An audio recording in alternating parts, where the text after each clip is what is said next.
नमस्कार विद्यार्थी मित्रांनो, शब्दवेल मराठी क्लासेसमध्ये तुमचं पुन्हा एकदा स्वागत. मुलांनो, आपण याआधी वाहतूक हा धडा समजावून घेतला आणि पहिल्या भागात 60 प्रश्नांचा सराव केला आहे. आज आपण या सरावाचा दुसरा भाग घेणार आहोत आणि उर्वरित प्रश्नांचा सराव करणार आहोत. चला तर मग बघूयात आज किती प्रश्नांची उत्तरं तुम्ही पटापट देता. प्रश्न पहिला, प्राण्यांची वाहतूक कोणत्या काळात जास्त केली जात असे? पर्याय 1 आधुनिक काळात, 2 प्राचीन व मध्ययुगीन काळात, 3 भविष्यात, 4 संगीताच्या युगात. उत्तर आहे पर्याय क्रमांक 2 प्राचीन व मध्ययुगीन काळात. कारण आधुनिक वाहने उपलब्ध होण्यापूर्वी म्हणजेच घोडे, बैल, उंट, गाढवे इत्यादींचा प्राण्यांचा आपण वापर करत होतो. तसेच मालवाहतुकीसाठी मोठ्या प्रमाणावर देखील उपयोग करत होतो. पुढचा प्रश्न, लाकडाच्या ओंडक्यांवर बसून पाण्याचा प्रवास करण्याचे तंत्र माणसाने कधी शोधले? पर्याय 1 आधुनिक युगात, 2 प्राचीन युगात, 3 2026 मध्ये, 4 यापैकी नाही. उत्तर आहे पर्याय क्रमांक 2 प्राचीन काळात. कारण जलमार्गाचा उपयोग मानवाने अतिप्राचीन काळापासून केला आहे. लाकडाचे ओंडके, तराफे आणि त्यानंतर बोटी यांचा वापर पाण्यावर प्रवासासाठी करण्यात आला. पुढचा प्रश्न, मालवाहतूक करणारी जहाजे थांबण्याच्या जागेला काय म्हणतात? पर्याय 1 रेल्वे स्टेशन, 2 बंदर, 3 विमानतळ, 4 बस स्टँड. उत्तर आहे पर्याय क्रमांक 2 बंदर. कारण जहाजांना थांबण्यासाठी, माल चढवण्यासाठी आणि उतरवण्यासाठी असलेल्या ठिकाणाला बंदर असे म्हणतात. पुढील प्रश्न, विमानांच्या थांबण्याच्या व उड्डाणाच्या जागेला काय म्हणतात? पर्याय पाहूयात. 1 बंदर, 2 विमानतळ, 3 बस स्थानक, 4 गॅरेज. उत्तर आहे पर्याय क्रमांक 2 विमानतळ. विमानाचे उड्डाण, उतरवणे, प्रवाशांची ये-जा आणि विमानांशी संबंधित विविध कामांसाठी विमानतळाचा उपयोग होतो. पुढील प्रश्न, गाड्या दुरुस्त करण्याच्या जागेला काय म्हणतात? पर्याय रुग्णालय, 2 कार्यशाळा, 3 शाळा, 4 बाग. उत्तर आहे पर्याय क्रमांक 2 कार्यशाळा म्हणजेच गॅरेज. वाहनांची तपासणी, देखभाल आणि दुरुस्ती करण्यासाठी गॅरेजचा वापर केला जातो. लोहमार्गावरील गाड्या थांबण्याच्या जागेला काय म्हणतात? पर्याय पहा. 1 बस स्थानक, 2 रेल्वे स्टेशन, 3 बंदर, 4 विमानतळ. उत्तर आहे पर्याय क्रमांक 2 railway station. Railway station railway गाड्या थांबण्यासाठी आणि प्रवाशांच्या चढ उतारासाठी ठरवलेल्या ठिकाणाला रेल्वे स्टेशन असे म्हणतात. पुढील प्रश्न, मोठ्या जहाजांद्वारे मालवाहतुकीला काय म्हणतात? पर्याय 1 हवाई वाहतूक, 2 जलवाहतूक, 3 स्थल वाहतूक, 4 वृत्त वाहतूक. उत्तर आहे पर्याय क्रमांक 2 जलवाहतूक. पाण्याचा वापर करून जहाजांच्या माध्यमातून होणाऱ्या प्रवासाला किंवा मालवाहतुकीला जलवाहतूक असे म्हणतात. पुढील प्रश्न, हवाई प्रवास कोणत्या वाहनाने केला जातो? पर्याय पहा. 1 जहाजाने, 2 विमानाने, 3 बसने, 4 ट्रेनने. उत्तर आहे पर्याय क्रमांक 2 म्हणजेच विमानाने. हवेमध्ये प्रवास करण्यासाठी विमानाचा वापर केला जातो म्हणून याला हवाई प्रवास असे म्हणतात. पुढचा प्रश्न, वाहतुकीमुळे कोणत्या गोष्टीचा विकास होतो? पर्याय पहा. 1 उद्योग, 2 व्यापार, 3 शेती, 4 वरील सर्व. उत्तर आहे पर्याय क्रमांक 4 म्हणजेच वरील सर्व. कारण वाहतूक व्यवस्था उत्तम असल्यास उद्योग, व्यापार आणि शेती या सर्व क्षेत्रांचा विकास हा जलद होत असतो. पुढील प्रश्न, वाहतूक ही कोणत्या क्षेत्राचा एक महत्त्वाचा भाग आहे? पर्याय पहा. 1 शेती, 2 सेवा क्षेत्र, 3 शिक्षण क्षेत्र, 4 आरोग्य क्षेत्र. उत्तर आहे पर्याय क्रमांक 2 म्हणजेच सेवा क्षेत्र. कारण वाहतूक ही लोकांना व वस्तूंना एका ठिकाणाहून दुसऱ्या ठिकाणी नेण्याची सेवा पुरवत असते, त्यामुळे ती सेवा क्षेत्रात मोडते. वाहतुकीसाठी रस्ता तयार करताना सर्वात आधी काय पाहिले जाते? पर्याय पहा. 1 रस्त्यांची रुंदी, 2 भूभागाचा उतार 3 वाहनांची संख्या 4 झाडांची संख्या. उत्तर आहे पर्याय क्रमांक 2 ब भूभागाचा उतार. कारण रस्ता बांधकामात पाण्याच्या निचऱ्यासाठी आणि सुरक्षेसाठी जमिनीचा किंवा भूभागाचा उतार तपासणे सर्वात महत्त्वाचे असते. पुढील प्रश्न. रेल्वे गाड्यांच्या डब्यांना एकमेकांशी जोडण्याच्या साधनाला काय म्हणतात? 1. इंजिन, 2. कपलर, 3. चाक, 4. ब्रेक. उत्तर आहे पर्याय क्रमांक 2 ब कपलर. रेल्वेचे डबे एकत्र साखळीसारखे किंवा सुरक्षितपणे जोडण्यासाठी कपलरचा वापर केला जातो. पुढील प्रश्न पहा. आंतरराष्ट्रीय स्तरावर मालवाहतूक करण्याच्या जहाजाला काय म्हणतात? पर्याय 1. होडी, 2. यॉट, 3. Cargo ship, 4. बोट. उत्तर आहे पर्याय क्रमांक 3 कार्गो शिप. मोठ्या प्रमाणावर समुद्री मार्गाने किंवा मालांची वस्तूंची ने-आण करण्यासाठी मोठ्या जहाजांना कार्गो शिप असे म्हणतात. पुढील प्रश्न. सौर ऊर्जेवर चालणारी वाहने कोणते इंधन वापरतात? पर्याय पहा. 1. डिझेल, 2. पेट्रोल, 3. सौर ऊर्जा, 4. विद्युत ऊर्जा. उत्तर आहे पर्याय क्रमांक 3 सौर ऊर्जा. कारण ही वाहने चालवण्यासाठी सूर्याच्या प्रकाशापासून मिळणाऱ्या ऊर्जेचा म्हणजेच सौर ऊर्जेचा वापर केला जातो. वाहतुकीमुळे होणारे प्रदूषण कमी करण्यासाठी कोणता पर्याय सर्वात चांगला आहे? 1. जास्त झाडे तोडणे, 2. सार्वजनिक वाहतुकीचा वापर करणे, 3. जास्त गाड्या वापरणे, 4. प्लास्टिक जाळणे.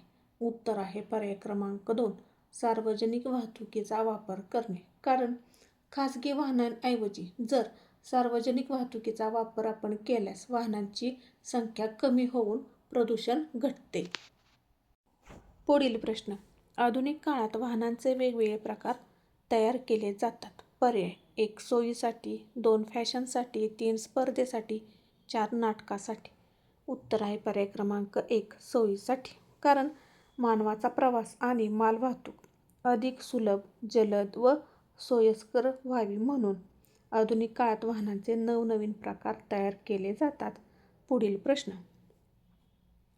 लोकल ट्रेन कोणत्या प्रकारच्या वाहतुकीत मोडते? पर्याय 1. हवाई वाहतूक, 2. जलवाहतूक, 3. स्थल वाहतूक, 4. वृत्त वाहतूक. उत्तर आहे पर्याय क्रमांक 3 स्थल वाहतूक. लोकल ट्रेन ही लोहमार्गावर जमीनवर धावणारी गाडी असल्याने ती स्थल वाहतूक किंवा जमीन वाहतूक या प्रकारात मोडते. पुढील प्रश्न. होडी, जहाज कोणत्या प्रकारच्या वाहतुकीत मोडतात? पर्याय पहा. 1. हवाई वाहतूक, 2. जल वाहतूक, 3. स्थल वाहतूक, 4. वृत्त वाहतूक.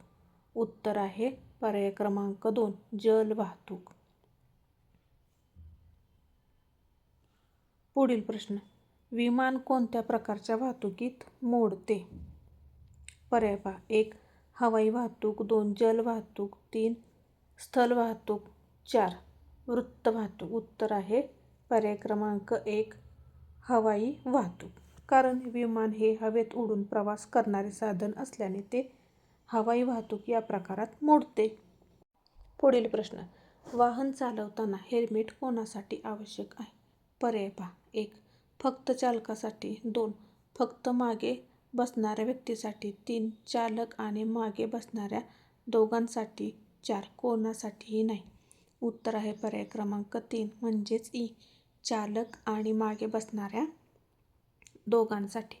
कारण सुरक्षिततेच्या दृष्टीने दुचाकी चालवणारे आणि मागे बसणारे या दोघांनाही हेल्मेट घालणे बंधनकारक आहे आणि ते सुरक्षिततेचे असते. पुढील प्रश्न. रस्त्यावर पादचाऱ्यांसाठी असलेल्या पांढऱ्या पट्ट्यांना काय म्हणतात? पर्याय पहा. 1. वाहतूक पट्टे, 2. Zebra crossing, 3. सुरक्षा पट्टे, 4. मार्गपट्टे. उत्तर आहे झेब्रा क्रॉसिंग. पादचाऱ्यांना सुरक्षितपणे रस्ता ओलांडता यावा म्हणून रस्त्यावर आखलेल्या पांढऱ्या पट्ट्यांना झेब्रा क्रॉसिंग असे म्हणतात. पुढील प्रश्न. लाल रंगाचा वाहतूक सिग्नल काय दर्शवितो? उत्तर पर्याय पहा अगोदर. पुढे जा, वेग वाढवा, 3 थांबा, 4 सावकाश जा. उत्तर आहे पर्याय क्रमांक 3 ई थांबा. कारण वाहतूक नियमानुसार लाल दिवा हा वाहन थांबण्याचा संकेत देतो. पुढील प्रश्न. वाहनातील प्रवाशांच्या सुरक्षिततेसाठी कोणत्या साधनाचा वापर केला जातो? पर्याय पहा. 1 सीट बेल्ट, 2 हॉर्न, 3 आरसा, 4 वायपर. उत्तर आहे पर्याय क्रमांक 1 सीट बेल्ट. कारण गाडी चालवताना किंवा बसताना आपत्कालीन झटक्यात सुरक्षित राहण्यासाठी सीट बेल्टचा वापर केला जातो. पुढील प्रश्न. वाहन चालवताना मोबाईल फोनचा वापर केल्यास काय होऊ शकते? पर्याय पहा. 1 वाहनाचा वेग वाढतो, 2 अपघाताचा वेग वाढतो, 3 इंधनाची बचत होते, 4 वाहन अधिक सुरक्षित होते. उत्तर आहे पर्याय क्रमांक 2 अपघाताचा धोका वाढतो. कारण मोबाईलवर लक्ष असल्यामुळे चालकाचे रस्त्यावरील नियंत्रण सुटून अपघाताची शक्यता वाढत असते. पुढील प्रश्न. भारतातील पहिली रेल्वे कोणत्या 2 शहरांमध्ये सुरू झाली?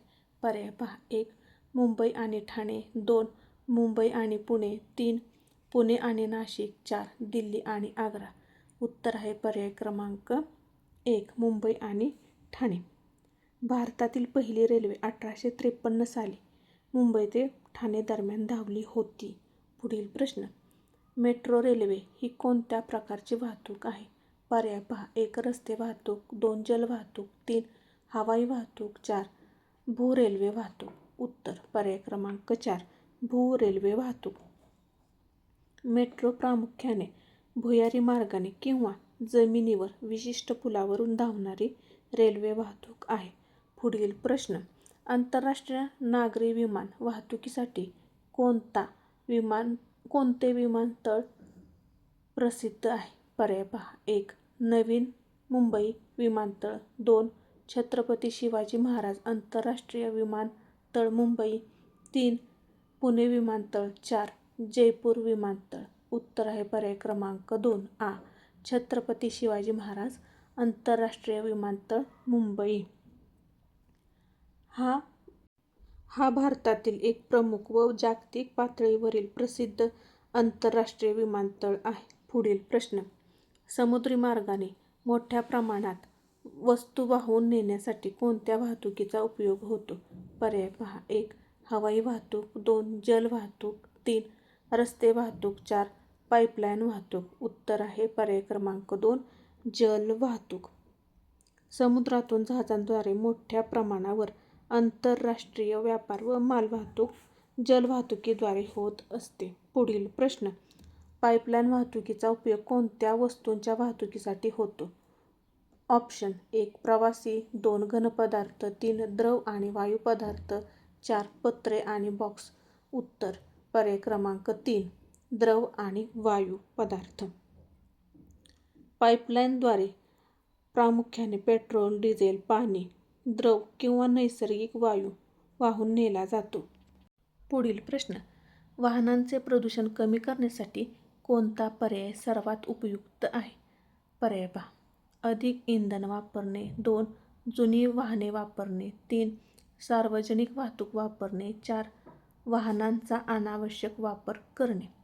पर्याय क्रमांक 3 ई हे उत्तर आहे. सार्वजनिक वाहतूक वापरणे. कारण खाजगी वाहनांचा वापर टाळून सार्वजनिक वाहतूक वापरल्यास रस्त्यावरील गाड्या आणि होणारे प्रदूषण कमी होते. पुढील प्रश्न. सौर ऊर्जेवर चालणाऱ्या वाहनांना काय म्हणतात? पर्याय पहा. 1 बायोडिझेल वाहन, 2 सौर वाहन, 3 हायब्रिड वाहन, 4 इलेक्ट्रिक वाहन. उत्तर आहे पर्याय क्रमांक 2 सौर वाहन. सौर ऊर्जेवर चालणाऱ्या वाहनांना सौर वाहन असे म्हणतात. पुढील प्रश्न. भारतीय रेल्वेचे जाळे प्रामुख्याने कोणत्या प्रकारच्या वाहतुकीत मोडते? पर्याय पहा. 1 जलवाहतूक, 2 हवाई वाहतूक, 3 भूवाहतूक, 4 पाईपलाईन वाहतूक. उत्तर आहे पर्याय क्रमांक 3 ई भूवाहतूक. कारण रेल्वे जमिनीवरून लोहमार्गावरून धावत असल्याने ती भूवाहतूक किंवा जमीन मार्गातील वाहतूक मानली जाते. पुढील प्रश्न. हवाई वाहतुकीतील विमानतळावर उतरण्यासाठी कोणत्या मार्गाचा वापर केला जातो? पर्याय पहा. 1. उड्डाण मार्ग, 2. अवतरण मार्ग, 3. जमिनी मार्ग, 4. जलमार्ग. उत्तर आहे पर्याय क्रमांक 2. अवतरण मार्ग. कारण विमानाला सुरक्षित खाली उतरवण्यासाठी विमानतळावर अवतरण मार्गाचा वापर केला जातो. पुढील प्रश्न. पाणबुडी ही कोणत्या प्रकारच्या वाहतुकीत मोडते? पर्याय पहा. 1. भूवाहतूक, 2. जलवाहतूक, 3. हवाई वाहतूक, 4. पाईपलाईन वाहतूक. उत्तर आहे पर्याय क्रमांक 2. जलवाहतूक. पाणबुडी ही पाण्याखाली चालणारी जलवाहतुकीचे साधन आहे. पुढील प्रश्न. नॅचरल गॅस हे कोणत्या इंधनाचे रूप आहे? पर्याय पहा. 1. पेट्रोल, 2. डिझेल, 3. नैसर्गिक वायू, 4. केरोसिन. उत्तर आहे पर्याय क्रमांक 3. नैसर्गिक वायू. CNG हा प्रामुख्याने मूळचा नैसर्गिक वायूच असतो, ज्याला दाबाखाली साठवले जाते. पुढील प्रश्न. वाहनांच्या धुरामुळे वातावरणात कोणत्या वायूचे प्रमाण वाढते? पर्याय. Oxygen, 2. Carbon dioxide, 3. Nitrogen, 4. Helium. उत्तर आहे पर्याय क्रमांक 2. Carbon dioxide. कारण वाहनांच्या ज्वलन प्रक्रियेतून बाहेर पडणाऱ्या धुरांमध्ये हवेत कार्बन डायऑक्साईड वायूचे प्रमाण वाढते. पुढील प्रश्न. रस्ते वाहतुकीतील वाहने चालवताना वेगमर्यादा पाळण्याचे मुख्य कारण काय? पर्याय पहा. 1. इंधनाची बचत, 2. वेळेची बचत, 3. अपघात टाळणे, 4. वाहनाचा कमी आवाज होणे. उत्तर आहे पर्याय क्रमांक 3. अपघात टाळणे. कारण वाहनांचा अतिवेग अनियंत्रित ठरून होणारे रस्ते अपघात टाळण्यासाठी वेगमर्यादा पाळणे आवश्यक असते. पुढील प्रश्न. सौर ऊर्जेचा वापर करून चालणाऱ्या वाहनांना काय म्हणतात? पर्याय पहा. 1. बायोडिझेल वाहन, 2. सौर वाहन, 3. इलेक्ट्रिक वाहन, 4. हायब्रिड वाहन. उत्तर आहे पर्याय क्रमांक 2. सौर वाहन. कारण ज्या गाड्या सौर ऊर्जेवर चालतात त्यांना सौर वाहन असे म्हटले जाते. पुढील प्रश्न. वाहतूक जाळे विकसित झाल्याने कोणाला अधिक लाभ होतो? ऑप्शन पहा. फक्त शेतकऱ्यांना, 2. फक्त व्यापाऱ्यांना, 3. सर्वसामान्य लोकांना, फक्त उद्योगांना. उत्तर आहे सर्वसामान्य लोकांना. ई. कारण वाहतुकीचे जाळे उत्तम झाल्यामुळे प्रवाशांना सोयी, जीवनावश्यक वस्तूंची उपलब्धता आणि फिरणे सुलभ होऊन सर्वसामान्य जनतेचा फायदा होतो. पुढील प्रश्न. भारतातील सर्वात लांब राष्ट्रीय महामार्ग कोणता? पर्याय पहा. 1. राष्ट्रीय महामार्ग 44, 2. राष्ट्रीय महामार्ग 48, 3. राष्ट्रीय महामार्ग 66, 4. राष्ट्रीय महामार्ग 7. उत्तर आहे पर्याय क्रमांक 1. राष्ट्रीय महामार्ग 44. कारण राष्ट्रीय महामार्ग 44 हा भारतातील सर्वात लांब राष्ट्रीय महामार्ग आहे. तो उत्तर भारतातील श्रीनगरपासून दक्षिण भारतातील कन्याकुमारीपर्यंत जातो. त्यामुळे भारताच्या उत्तर दक्षिण भागांना जोडणारा हा महत्त्वाचा मार्ग आहे. पुढील प्रश्न. वाहतूक चिन्हामध्ये लाल रंगाचा त्रिकोण काय दर्शवतो? ऑप्शन पहा. 1. सावधानता, 2. वेगमर्यादा, 3. माहिती किंवा दिशा, 4. अनिवार्य नियम. उत्तर आहे पर्याय क्रमांक 1. सावधानता. कारण वाहतूक चिन्हातील लाल रंगाचा त्रिकोण साधारणपणे धोका किंवा सावधानतेचा इशारा देतो. पुढील वळण, अरुंद रस्ता, चढ उतार किंवा इतर संभाव्य धोके असल्यास वाहन चालकाने सावध राहावे यासाठी अशी चिन्हे वापरली जातात. पुढील प्रश्न. खालीलपैकी कोणते बंदर महाराष्ट्रातील सर्वात मोठे आणि आधुनिक बंदर आहे? पर्याय पहा. जवाहर नेहरू पोर्ट, 2. विशाखापट्टणम बंदर, 3. रत्नागिरी बंदर, 4. कांडला बंदर. उत्तर आहे पर्याय क्रमांक 1. जवाहरलाल नेहरू पोर्ट. कारण जवाहरलाल नेहरू पोर्ट हे नवी मुंबईजवळील न्हावाशेवा येथे आहे. हे महाराष्ट्रातील प्रमुख आधुनिक बंदर असून आंतरराष्ट्रीय व्यापारासाठी त्याचे मोठे महत्त्व आहे. येथून मोठ्या प्रमाणावर मालाची आयात निर्यात केली जाते. पुढील प्रश्न. कोणत्या प्रकारचे वाहतूक सर्वात स्वस्त मानले जाते? पर्याय पहा. 1. जलवाहतूक, 2. हवाई वाहतूक, 3. रस्ते वाहतूक, 4. मेट्रो वाहतूक. उत्तर आहे अ. जलवाहतूक. कारण जलवाहतुकीमध्ये जहाजे आणि बोटींच्या सहाय्याने मोठ्या प्रमाणावर माल एका ठिकाणाहून दुसऱ्या ठिकाणी नेला जातो. मोठ्या आणि जड मालांची वाहतूक कमी खर्चात करता येत असल्यामुळे जलवाहतूक ही सर्वात स्वस्त वाहतुकीच्या प्रकारांपैकी एक मानली जाते. पुढील प्रश्न. वाहतूक सिग्नलमधील पिवळा दिवा काय सूचित करतो? पर्याय पहा. 1.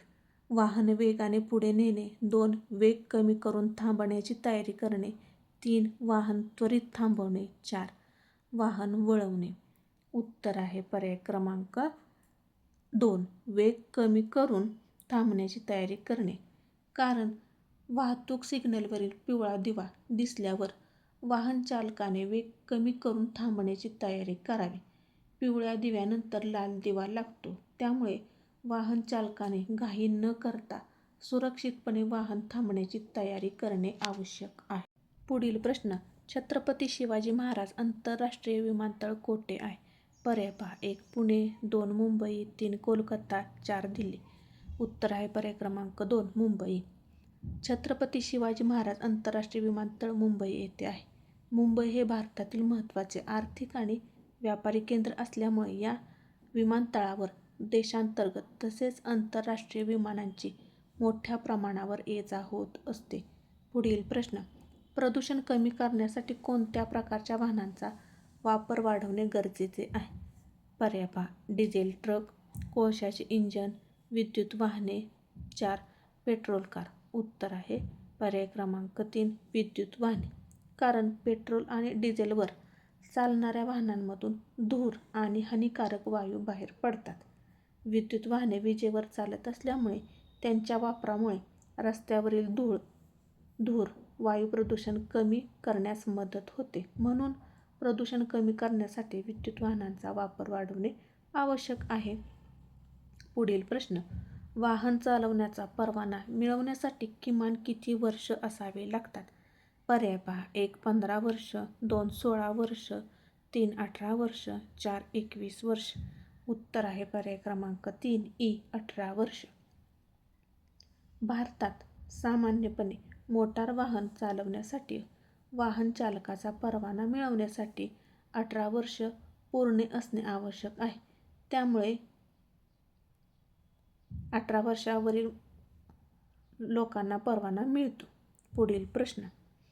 भारतातील सर्वात प्राचीन सडक मार्ग कोणाच्या नावाने ओळखला जातो? पर्याय पहा. 1. अकबर मार्ग. 2. शेरशाह सुरी मार्ग. 3. बाबर राजमार्ग. 4. शहाजहान मार्ग.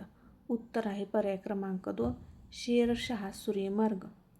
शेरशाह सुरीच्या काळात जुन्या मार्गांची मोठ्या प्रमाणावर सुधारणा करण्यात आली. हा ऐतिहासिक मार्ग पुढे ग्रँड ट्रंक रोड म्हणून प्रसिद्ध झाला. त्यामुळे भारतातील प्राचीन आणि महत्त्वाच्या सडक मार्गाशी शेरशाह सुरीचे नाव जोडले जाते. पुढील प्रश्न.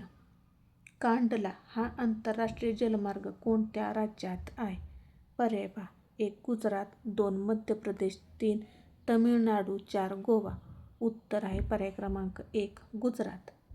कांडला बंदर गुजरात राज्यातील कच्छच्या आखाताजवळ आहे.